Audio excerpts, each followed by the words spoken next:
I'm Ravi Dosanjh, and I head up customer-facing supply chain for my group. Customer first sounds simple, right?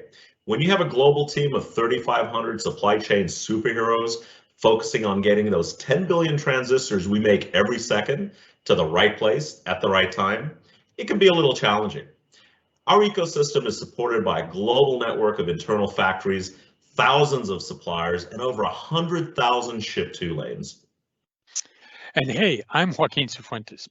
I drive process, data, and technology solutions to improve our customers' experience throughout their journey with Intel. And I'm really excited for the digitization of the supply chain, especially for what Intel offers for enabling digital transformations across all industries. However, today, we don't need to underscore the fact that we're living in a very constrained global supply chain with tightly coupled product and manufacturing dependencies. And yet, we believe that taking a customer-first mindset and delivering timely, transparent, and trusted information is going to build the confidence back across supplier networks to steadily improve the current worldwide impediment to growth. That digitization of the supply chain being powered by Intel drives automation for efficient information delivery to customers and partners. And clear signals across that supply chain will build the trust, and that is truly exciting. Joaquin, it is an exciting time for sure to be in supply chain. And I tell you, some of that excitement ensures my beard will always be gray. But seriously, anyone thinking about entering a career or extending their career deeper into supply chain, there is no better time than now. That said, we at Intel are placing huge bets on IDM 2.0, which has been widely publicized by CEO Pat Gelsinger. We're placing huge bets on RISE, responsible, inclusive, sustainable, and ethical supply chain, which has been a passion of our corporate VP of Supply Chain Operations, Jackie Stern. And where else are we placing huge bets? Well, Michelle Johnson, our Executive Vice President and Chief Sales Officer, has a great saying, big ears, little mouth. And I'm a true believer, listening to our customers to dig deeper and placing bets on customer-first investments, customer-first innovations, and customer-first supply chain will ensure enhanced predictability and supply chain excellence. Absolutely. And as Ravi mentioned, putting that customer first is at the heart of our strategy. And that strategy is focused on delivering supply chain responsiveness. Let's decompose a bit how we in fact make improving the customer experience the focus of our short to long-term execution. There are four facets underpinning our customer-centric approach.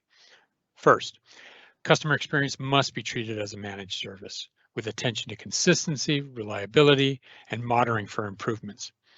Second, let's recognize that the customer experience actually starts in the sales cycle.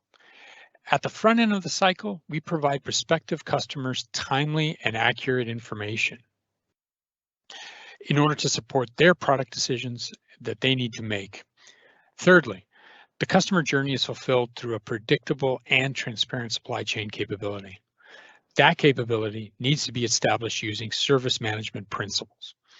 And finally, as organizations transform digitally to scale their businesses, each strategic initiative must have a customer experience set of goals clearly called out and ultimately built into the operational processes and systems.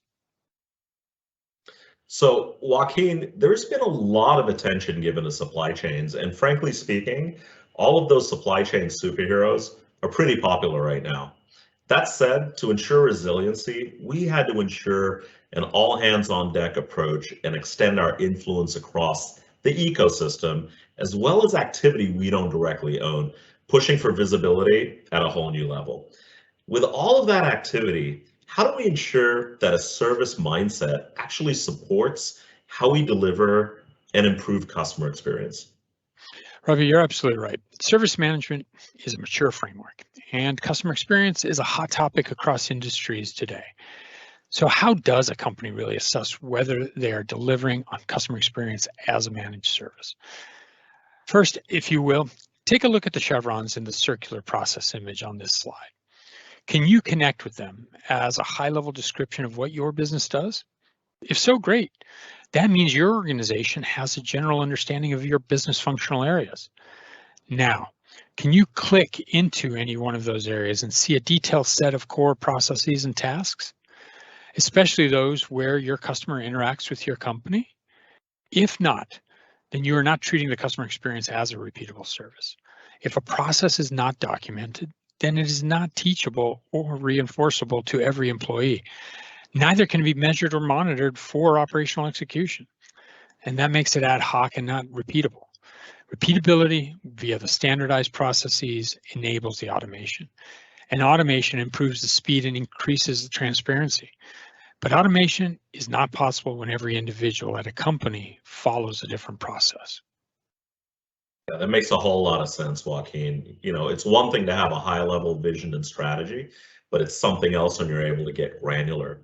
So when we click down from that high level process step to build the detail of how we interact with the customer, how do we identify where to begin tracking that customer experience? Well, Ravi, for Intel, that first opportunity to support a customer is when they are a prospective customer. As you know, with new technology, there are often more questions than answers about its business value or impact. We have active programs in our IT and supply chain communities to support the customer request for collateral on Intel's technology solutions. The sales enablement process is most effective when the customer can get real-world examples for using the technology to deliver better results. From a supply chain technology standpoint, asking many, many questions has led to so many cool advances in supply chain. I'm thinking about things like IoT-enabled fleet management, predictive maintenance, cargo tracking, and insurance telematics. But specifically to the CX journey, starting early and leveraging those helpful examples for use in our own products to drive business value is only one part of the equation. What are we doing once that prospective customer is now actually an Intel customer? Well, Ravi, once the customer enters our supply chain fulfillment process, our ability to standardize that customer's interactions with us makes us more productive.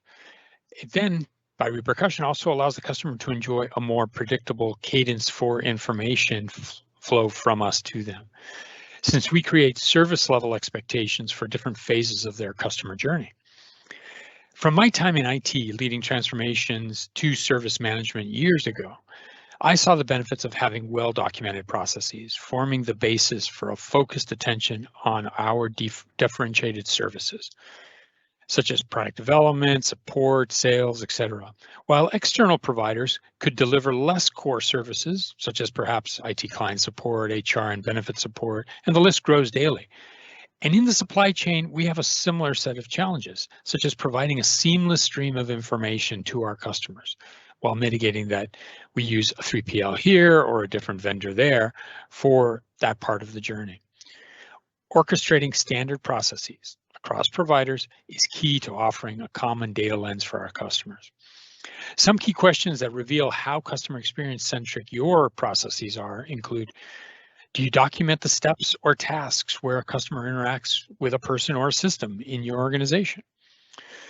Do you have service level agreements for those interactions? And have you understood how those interactions stitch together across process and steps to accomplish what a customer needs? The responses to those questions will illustrate how prepared your company is for automation to improve that customer experience. So we are stressing the need to know and document where the key customer interactions happen and the service level expected by our customers on those interactions. However, as different organizations are at different levels of digital transformation maturity, what is your advice on where they can instill the customer experience mindset in their day-to-day activity? Ravi, that is really where the rubber meets the road here. Execution to customer experience goals requires that we measure customer experience service level agreements, or that we even have them. Some examples of important information flows include, response times to a demand request, a change in shipment destinations, or meeting timeline and commitments. Every strategic program needs to enunciate the 2 to 3 key customer experience service level agreements that are core to their capability and that will be improved through a subsequent transformation. Then they have to set the guardrails for monitoring and notifying of excursions from those service levels. That is a great point to reinforce. So as an example, starting with something like automation concepts through programs like a control tower, understanding the customer service levels we are looking to guard from failing need to be clearly identified in order for the capabilities and data to be meaningful to the customer experience. But that's just one aspect of automation programs. There's so much to unpack there, Joaquin. You have digitization of process, AI, ML, IT services, robotics. How do you prioritize all of those things? Well, that's a really great question, Ravi. Programs need business value indicators. These indicators measure the attainment of that program's initial objectives. And those programs with the simplest, clearest measurable business value indicators are generally those that are prioritized and they get resourced. The most impactful value measures drive top line revenue and bottom line operational efficiency and can be enunciated pretty readily and clearly. Programs with clear goals in those areas get the priorities, get the prioritization and the resourcing. However, next in priority for resourcing are those programs with the clearest measurable impact to the customer experience service levels themselves. Summarizing, business value measures really ensure a top line and bottom line view for revenue and profitability relative to the program's goals.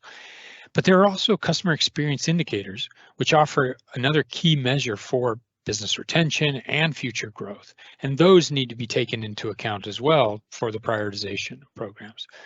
And let me offer an example. We have AI and ML programs focused on revenue enhancement, as well as improving cost performance for logistics. But conversely, we are also undertaking use cases for improved response times to customers through machine learning assisted recommendations and so forth. Yeah, thanks, Joaquin. There's so much great information here. So to summarize, we're living in challenging supply chain times, and we must go above and beyond to extend our capability and influence. 2, this starts by managing the service of customer experience for improved outcomes, productive interactions, and employing automated capabilities early in the sales cycle. 3, standardizing a process for the customer journey through the supply chain to make it repeatable and reliable for the customer. And finally, 4, require customer experience focused indicators in the execution of all strategic programs at your company. Joaquin, it's been fantastic catching up with you here, and I hope everybody at the conference will be able to take something meaningful from this discussion. We look forward to further advancements in customer first supply chain. Thank you. Thank you.